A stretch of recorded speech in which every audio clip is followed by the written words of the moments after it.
Suvvi Suvvi సువ్వాలమ్మ Seethalamma. Hello, మూవీకి వెళ్దామరా? నా మూడేం బాగాలేదు, నేను ఎక్కడికి రాలేనురా. సువ్వి సువ్వి చెప్పు. కనీసం మీ ఇంటి కిందకైనా రా. సరే.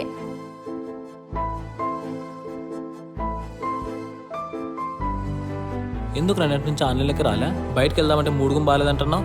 ఎవరో అన్నోన్ పర్సన్ రా వాట్సాప్లో మెసేజెస్ సతాయిస్తున్నారు. అందుకే నెట్ ఆన్ చేయాలంటేనే భయం వేస్తుంది. ఆ విషయం నాకు ముందే చెప్పొచ్చు కదా, దానికి నేను సొల్యూషన్ చెప్తా అంటే. ఫస్ట్ ఆ సొల్యూషన్ ఏందో చెప్పురా. వాడు గనక దొరకాలి చింతపండు పులుసే. యూట్యూబ్లో పోయి ఏదైనా ర్యాండమ్ వీడియో కాపీ చేసుకొని దాన్ని గ్రాఫైర్ లాగర్లో పేస్ట్ చేసి యూఆర్ఎల్ క్రియేట్ చేసుకోవాలి. ఆ లింక్ని వాట్సాప్లో వాడికి షేర్ చేయి. వాడు ఆ లింక్ని క్లిక్ చేయగానే వాడు ఎక్కడున్నాడో తెలిసిపోతుంది. ప్రాబ్లం సొల్యూషన్ దొరికింది కదా, ఇప్పుడు వెళ్దామా?